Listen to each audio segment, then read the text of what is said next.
Snow fell in curtains across Forward Operating Base Raven. Captain Nathan Cross surveyed the assembled Marines through breath mist.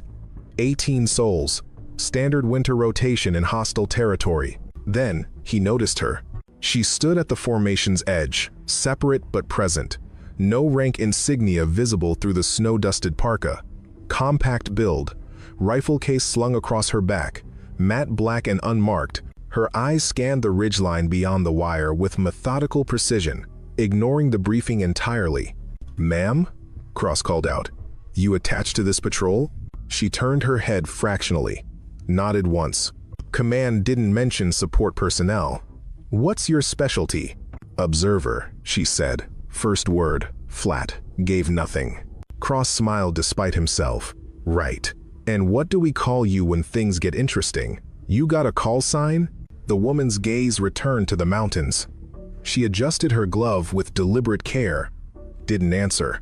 Staff Sergeant Ramirez coughed into his fist, covering what might have been a laugh. Cross caught it, filed it away. His Marines knew something he didn't. "All right, people," Cross continued, moving past the awkward silence. "Route stays the same. We're confirming the village abandonment, checking for enemy caches, and extracting before nightfall. Weather's degrading, so we move fast and tight." Questions. None came. The woman pulled a small notebook from her chest pocket, made a single notation with a pencil, then tucked it away. Cross noticed her hands, steady and economical in every motion. "Mount up in 10, he ordered. Marines dispersed to final equipment checks. The woman remained motionless, watching the valley beyond the wire. Snow accumulated on her shoulders. She didn't brush it off. Cross approached, curiosity overriding protocol. "Listen, I run a tight patrol. Need to know everyone's role. Command sends you, fine, but I need clarity on what you're doing out there." "Observing," she repeated. "Observing what?" "Exactly." "Wind, snow depth, approach vectors." She paused, finally looking directly at him. Her eyes were gray, Arctic gray, things people miss. Cross felt the temperature drop further. Something in her delivery, the absolute certainty, made his prepared response die in his throat. "You've done this before," he said instead. "In weather like this? Worse." A Marine called out equipment ready. The patrol began forming up at the gate. Cross hesitated, then extended his hand. "Nathan Cross. Good to have extra eyes." She looked at his hand for a moment, then shook it once. Her grip was measured. "You'll do fine, Captain," she said quietly, releasing his hand. "Just listen when it matters." Then she walked toward the formation, leaving Cross standing in the falling snow, wondering why that sounded less like encouragement and more like a warning. The patrol pushed into the valley like swimmers entering deep water. Snow swallowed sound, turning combat boots into muffled whispers against frozen ground. Cross led from the front third, maintaining visual contact with all three fire teams. Standard dispersion. Good sight lines. Except the woman. She moved in the formation but separate from it, choosing her own intervals. Not reckless, just independent. She'd pause when they paused, advance when they advanced, but always at her own rhythm. Cross noticed she never stopped watching the high ground.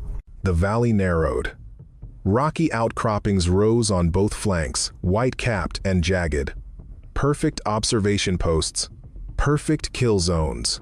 Cross had studied the maps, knew the terrain. Command assessed the route as acceptable risk. Enemy activity had been quiet for weeks. Still, he didn't like it. "Ramirez." Cross called softly into his radio. "How's our guest doing back there?" "She's..." The staff sergeant paused. "Sir, she keeps stopping to check things." "What things?" "Snow, rocks, wind direction. It's like she's reading the ground." Cross glanced back. 200 meters behind his position, the woman crouched near a boulder, running her bare hand along its surface. She stood, looked up at the ridgeline, then made another notation in her small book. "Keep an eye on her," Cross ordered. "Roger that, sir. Though I think she's keeping an eye on us." The patrol reached the midpoint. Abandoned village ahead, structures half collapsed under snow weight. No smoke, no movement. Ghost town, just as intelligence predicted. Cross raised his fist. The formation halted. Wind picked up, driving snow horizontal. Visibility dropped to 50 meters. The woman appeared beside him without sound. materializing from the whiteout like she'd been teleported. "Jesus," Cross muttered, startled. She ignored his reaction, pointing to the village with 2 fingers. "Don't enter yet." "Why not?" "Wind's wrong. Coming down valley should be Cross Valley this time of day. Something's disrupting the flow pattern." Cross studied her face, dead serious. "No paranoia, just data analysis. You're saying someone's up there?" "I'm saying the air is telling you something. Whether you listen is your choice, Captain." Before Cross could respond, she moved away, circling the formation's perimeter. She knelt every 20 meters, examining the snow. Not like a tracker looking for prints, more like an engineer assessing structural integrity. "Sir?" Corporal Hayes waited for orders, young face tight with cold and tension. Cross weighed options. Intel said clear. Weather was degrading. Every minute outside increased risk. But something in the woman's certainty gnawed at his training. She wasn't guessing. She was reading. "We go slow," Cross decided. "Ramirez, tight stack. Hayes, get your team on overwatch before we move. Nobody enters those structures until we've cleared sight lines." Orders filtered through the patrol. Marines shifted into tighter formation, weapons coming up. The temperature seemed to drop another 10 degrees. The woman returned to Cross's position, nodded slightly. First approval he'd seen from her. "Good instinct," she said quietly. "Yours or mine?" "Both." Then, the first shot cracked across the valley, and the snow turned red. Corporal Hayes went down before the sound registered. The bullet took him high chest, spinning him into the snow. His scream lasted 2 seconds before shock silenced it. Then the valley erupted. Muzzle flashes sparked from 3 positions. High ground left and right, overlapping fields of fire. The village structures ahead burst with automatic weapons. Marines scattered, diving behind whatever cover the terrain offered. Return fire came disorganized, panicked. Contact left, contact right, contact front. Voices overlapped on the radio. Cross pressed himself behind a boulder, mind racing through tactical responses. They were in the kill zone, perfect ambush placement. The enemy had funneled them into a predetermined box and waited. "Ramirez, get Hayes stabilized," Cross shouted. "First team, suppress left ridge. Second team, right ridge." "Sir, we can't get to Hayes," Ramirez's voice cracked. "He's in the open. They've got him zeroed." Cross risked a look. Hayes lay 15 meters away, still breathing but fading. Blood pooled black against white snow. Every time someone moved to help, rounds impacted within inches. "Third team, smoke, now." Corporal Miller pulled a grenade, yanked the pin, and threw. The canister landed short. Wind caught the expanding smoke, pushing it sideways. Useless. Another Marine screamed. Private Dawson clutched his leg, dragging himself behind inadequate cover. The medic, Petty Officer Chen, crawled toward him under heavy fire. "We're pinned," Ramirez stated the obvious. "Sir, we need to fall back." Cross evaluated. Fall back meant abandoning Hayes and possibly Dawson, but staying meant slow annihilation. The enemy held every advantage. "All teams, phased withdrawal," Cross ordered, "covering fire on my mark." "Captain." The woman's voice came from directly behind him, impossibly close. She'd moved through the kill zone without drawing a single round. Cross spun. "Get down." She remained standing, utterly calm, analyzing the incoming fire. "You can't withdraw. They have a blocking position behind you. 4 men, probably 500 meters back. You retreat, you die. How do you—" "The firing pattern. They're herding you forward, not pushing you back. Classic L-shaped ambush with a rear stop." She pointed to specific muzzle flashes. "Main element is there, there, and there. But the real threat is the sniper. Top of the right ridge, concealed position. He's the one who dropped Hayes." Cross stared at her. Bullets whipped overhead. Marines were dying. And she stood there, analyzing like a professor. "Can you see him?" Cross demanded. "The sniper? Not yet. He's good, very good, but he's shown me enough." "Enough for what?" She unslung her rifle case, kneeling behind the boulder. "Enough to kill him." The case opened. Inside lay a rifle Cross didn't recognize. Custom build, massive scope, suppressor already attached. She lifted it free and checked the chamber in one fluid motion. "Who are you?" Cross asked. She pressed her eye to the scope, adjusting for wind and distance with minute clicks. Her breathing slowed, became mechanical. When she spoke again, her voice carried the weight of legend. "Radio call sign Sierra Tango India, Charlie Kilo Yankee. Numerical designator 6. She paused. "They call me Sticky 6. Ramirez, listening on the channel, whispered one word: Jesus. The name hit Cross like physical impact. Sticky 6. He'd heard the stories. Every Marine had. The ghost sniper from operations nobody talked about officially. Confirmed kills in impossible conditions. Targets that shouldn't have been reachable. A legend that walked the line between tactical asset and myth. He'd assumed it was propaganda. Enhanced stories to boost morale. The woman beside him was very real. "Sir, we're getting shredded," Miller's voice cracked through the radio. "Third team is combat ineffective." Cross forced himself back to immediate crisis. "All teams, maintain suppressing fire. Chen, get to Dawson." But the tactical situation was collapsing. The enemy sniper fired again. Private Lopez jerked backward, helmet spinning away, dead before he hit the ground. 2 more Marines wounded in as many minutes. Return fire from Cross's teams grew sporadic, as ammunition concerns and casualties mounted. The village positions maintained steady automatic fire, keeping Marines pinned. The ridge positions picked targets methodically. It was execution, not combat. "Captain, I need to move," Sticky 6 said, not looking away from her scope. "This position's compromised." "Move where?" "We're surrounded." "Not surrounded. Contained. Different problem." She lowered the rifle slightly, finally making eye contact. "You need to trust me. Keep them shooting at where they think you are. I'll remove the advantages they think they have." Cross wanted to argue. Training said maintain unit cohesion, never split forces under fire. But training also said never end up in this exact situation, and here they were. "What do you need from me?" he asked. "Noise. Lots of it. Make them think you're attempting a breakout to the left. They'll shift focus. I'll use the gap. That's suicide for anyone who actually tries it." "Then don't actually try it. Just make them believe you are." She paused, something almost sympathetic crossing her features. "You're not in command anymore, Captain. You're in survival. Accept it." The words stung because they were true. Cross had lost control the moment the ambush sprung. His Marines were dying because he'd missed the signs, ignored the warnings. The woman had tried to tell him. She'd known. "Ramirez," Cross ordered, voice hard. "Prepare for demonstration maneuver. Left flank. Heavy fire, no actual movement. Make it loud." "Sir, that'll draw every gun we've got." "That's the point. Do it." "Roger." Sticky 6 was already moving, sliding backward through the snow with serpentine precision. She disappeared into the whiteout within seconds. No sound, no trace. Cross counted to 30, then gave the order. "All teams, execute." Marines opened up in a concentrated barrage toward the left ridge. Tracers cut through the snow. Grenades launched. Radio chatter increased, faking movement coordination. The enemy responded exactly as predicted, shifting fire to counter the perceived breakout attempt.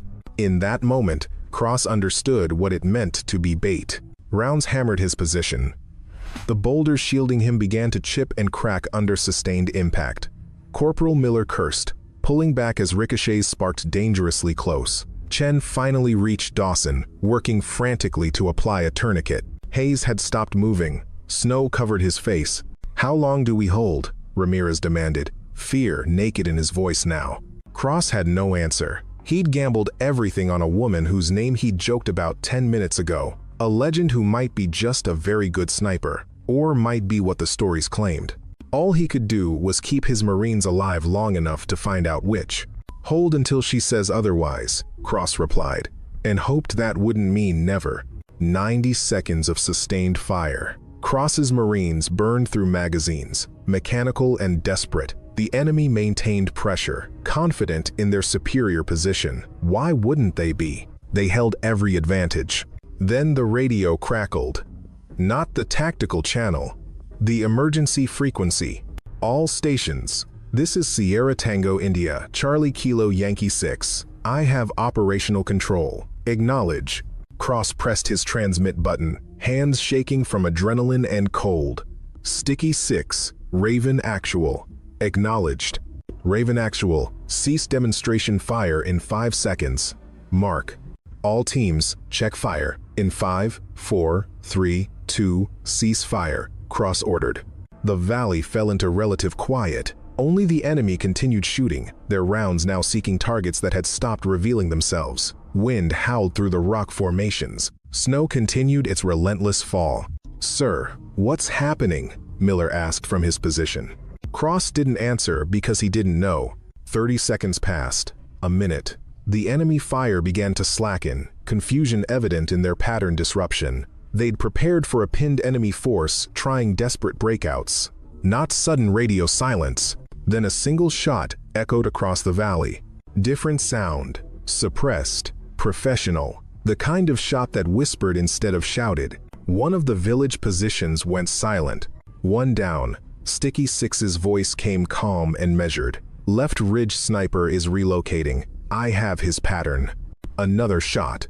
Another enemy position ceased fire. 2 down. Cross watched his Marines process what was happening. The men who'd served multiple deployments, who'd heard the stories in mess halls and transit barracks, their expressions shifted from fear to something else. Recognition. Belief. "She's real," Ramirez breathed into the radio, forgetting to release the transmit button. "The stories are real." A third shot. The main enemy sniper, the one who'd killed Hayes and Lopez, fired twice in rapid succession, missing, searching for a target he couldn't locate. Sticky 6 didn't return fire, silent for 45 seconds. Then, 3 down. "The good one knows I'm here now. He's hunting me." "Can you?" Cross started. "Don't speak unless I ask a question, Captain. You're giving him audio references." Cross snapped his mouth shut. Professional embarrassment warred with tactical relief. She was right. Every sound helped the enemy triangulate. The valley descended into terrible quiet. 2 apex predators, invisible to everyone else, playing a game measured in heartbeats and millimeters. Cross could only wait, watching his wounded Marines and hoping. 1 minute became 2, 3, 5. The enemy sniper fired. Single shot, then silence. Sticky 6's radio remained dead. Cross felt his stomach drop. Had she been hit? Was the enemy sniper that good? Sticky 6, report status, Cross said, breaking his own imposed silence. Nothing. Sticky 6, do you copy? 10 seconds of static. 20. Then her voice returned, slightly breathless. Sierra Tango India, Charlie Kilo Yankee 6, 4 down. The good one doesn't get to be a problem anymore. Relief flooded through Cross so intensely his knees weakened. Remaining enemy positions are withdrawing, she continued. They know what my call sign means. Give them 60 seconds, then advance to secure your wounded. I'll maintain overwatch. Cross keyed his radio. Roger. And thank you. Don't thank me yet, Captain. We still have to walk out of this valley. Private Hayes died while Sticky 6 had been hunting. Chen confirmed it when Cross reached his position. Dawson might make it if evacuation arrived soon. The other wounded were stable but needed immediate care. Cross organized his surviving Marines into defensive positions. 8 combat effective, 4 wounded, 2 dead, 60% casualties. The tactical failure crushed him, but he pushed it down. Time for that later. Ramirez, set security. Miller, prep casualties for transport. Chen, prioritize the wounded. Orders came automatically. Sticky 6 materialized from the snow line like smoke reversing direction. One moment, empty white void. The next, she stood 15 feet away. Snow covered her from head to boot, near perfect camouflage. Village is clear, she reported. 3 enemy KIA there. Ridges have 2 more. The sniper makes 6 total. Estimate 4 withdrew to secondary positions east. They won't re-engage. How can you be sure? Cross asked. Because they know who I am now. She said it without pride. Just fact. Word spreads fast in these valleys. Sticky 6 has a reputation. Staff Sergeant Ramirez approached, hesitant. He stood at attention despite the informal setting. Ma'am, I served with Gunny Patterson. He told stories about you. Said you once took a target at 2,200 meters in a sandstorm. Sticky 6's expression didn't change. 2,100, Gunny tends to exaggerate. He said you saved his entire platoon. I did my job, same as today. Cross watched the exchange, understanding finally clicking into place. You've been doing this a long time. 15 years active. 3, before that, different capacity. She checked her rifle chamber, ejecting an unfired round and catching it mid-air, examined it, then reloaded. Command assigns me where regular assets can't operate. Mountains, mostly. Winter conditions, places where conventional tactics fail. Why didn't they tell me you were attached? Cross asked. I could have used you differently, prevented casualties. No, she interrupted, voice firm. You couldn't have. The ambush was set before we left the FOB. Intelligence failure, not tactical. Your Marines walked into an enemy plan days in the making. The only variable was whether I could mitigate the damage.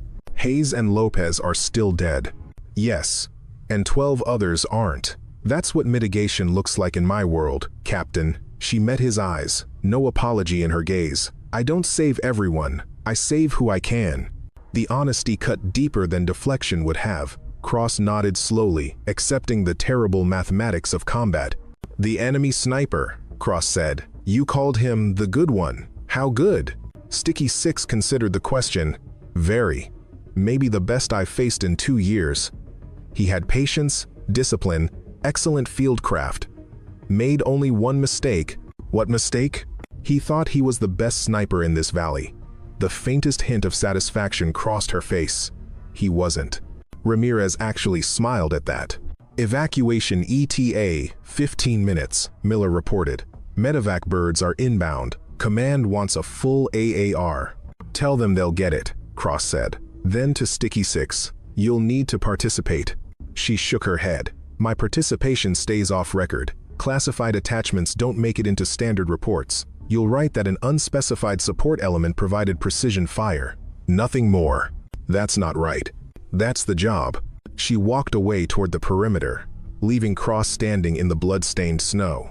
The helicopters arrived with rotor wash that scattered snow in blinding clouds. Medevac teams worked with efficient speed, loading casualties while door gunners maintained defensive positions. Cross coordinated the extraction. Sticky 6 remained at the perimeter, scope to eye, watching the ridgelines. Always watching. She doesn't stop, Corporal Miller observed. Even with air cover, she's still hunting. Would you? Cross asked. If you'd just killed 6 enemy combatants and knew 4 more were out there? Miller considered this. Young face, aging years. No, sir. I guess I wouldn't. The last wounded Marine loaded aboard. Chen climbed in behind, still working on Dawson's vitals. The bodies went in separate bags. Cross watched Hayes disappear into the helicopter's cargo bay. Captain Cross? The flight crew chief leaned out. We've got room for your entire team. Weather's degrading fast. Command wants everyone extracted. Cross looked at his remaining Marines. 8 men, exhausted and traumatized. They'd earned the ride out, but someone needed to confirm enemy disposition, secure sensitive items from the village. Take the wounded and 3 security, Cross decided. The rest of us complete the mission. Sir, you've been through hell. We complete the mission, Cross repeated. The crew chief nodded. Your call, sir. But we're not coming back until tomorrow morning at earliest. You're stuck here overnight. Understood. The helicopter lifted, engines screaming. Cross watched it disappear into gray sky, then turned to his team, 5 Marines, all volunteers, and Sticky 6, still at the perimeter. Standard site exploitation, Cross ordered. Ramirez, take Miller and clear the village buildings. You two, establish a proper defensive perimeter. We're here until morning. Sir, what about her? Miller asked. Leave her alone. She's doing her job. The Marines dispersed. Cross approached Sticky 6's position carefully. We're staying overnight, he informed her. Completing the original mission. Good, she said simply. The village needs proper assessment. Enemy might have left indicators about their planning cycle. You don't have to stay. Captain, do you understand what happens if those 4 enemy combatants regroup with a larger force? More Marines die. Exactly. So I stay until I know the threat is neutralized. She checked her watch. I'll maintain overwatch through the night. Your Marines should rest in shifts. And you? I don't require much sleep in the field. Cross studied her profile, sharp against the white landscape. The stories about you. Are they true? All of them? Probably not. Stories grow in the telling. She paused. But some are true enough. The 2100-meter shot? True. Saving Gunny Patterson's platoon? True. Though I had help, it's never just one person. The nickname, Sticky Six. Where does it come from? For the first time, something like humor touched her expression. That's classified. Seriously? Seriously. Some mysteries stay mysterious, Captain. She returned to her scope. Cross left her to her vigil, understanding that some people existed in the spaces between official records, heroes without names. The snow continued falling, erasing footprints and blood alike. Night fell hard in the mountains. Temperature dropped 20 degrees. Cross's Marines huddled in the most intact village structure, rotating watch shifts. They'd found enemy supplies cached in one building: ammunition, rations, cold weather gear. Evidence of planning. Sticky Six remained outside, alone, watching. Cross brought her rations at midnight. She accepted them with a slight nod, eating mechanically while maintaining her observation sector. How do you do this? Cross asked. Stay alert for hours in these conditions? Practice. Discipline. Understanding that the moment you relax is when people die. She sipped water from her canteen. Your Marines are good, well-trained, but training doesn't prepare you for everything. Could have prepared me better for today. No, she disagreed. This wasn't about preparation. This was about adaptation. You adapted, made good decisions under pressure, trusted someone you had no reason to trust. I trusted you because Ramirez knew your name. You trusted me because you recognized when you were out of your depth, she interrupted. That's not weakness, that's wisdom. Too many officers get Marines killed because they can't admit they don't have all the answers. Cross absorbed this, watching his breath cloud. Command will want to know how you performed today. Tell them I did my job, nothing more. That's not enough. You saved my entire team. I saved 12 people, lost 2. Her voice hardened slightly. Don't make me into something I'm not. I'm a tool. Command points me at problems. I solve them when possible. Some problems can't be solved, only mitigated. Hayes and Lopez weren't problems. They were Marines. I know. She lowered her rifle, genuine regret visible. I know their names, their hometowns, their service records. I read them before we left. I know who I couldn't save. The admission hung between them. Why do you do this? Cross asked. 15 years of being erased from reports, no recognition. Why? Sticky Six was quiet for a long moment. Because someone has to. Because the enemy doesn't care about fair fights. They set ambushes, exploit weaknesses, kill good people doing difficult jobs. And sometimes there's someone like me who can balance the scales. She met his eyes. I don't need medals. I need the next Hayes to make it home. Cross understood then. She carried every loss, accumulated them like the snow accumulating around them. The weight of the saved never quite equaling the weight of the lost. My Marines will remember today. They'll remember Sticky Six. They'll remember a call sign and some stories. That's fine. She returned to her scope. It's enough. Outside, Sticky Six continued her watch, silent, tireless, keeping them all alive through the endless night. Dawn broke gray and cold. Extraction helicopters arrived precisely at 0800. Cross supervised the boarding sequence. His Marines moved with exhausted efficiency. Sticky Six appeared as the last Marine boarded, rifle case sealed. She'd policed every trace of her presence. You riding with us? Cross asked. Different bird, she replied, pointing to a second helicopter approaching. Unmarked. My transportation handles different protocols. Of course it did. Cross extended his hand. She shook it firmly, then released and stepped back. Captain, one last thing, she said. Write your after-action report honestly. Don't minimize the ambush or the casualties. Command needs to understand the intelligence failure.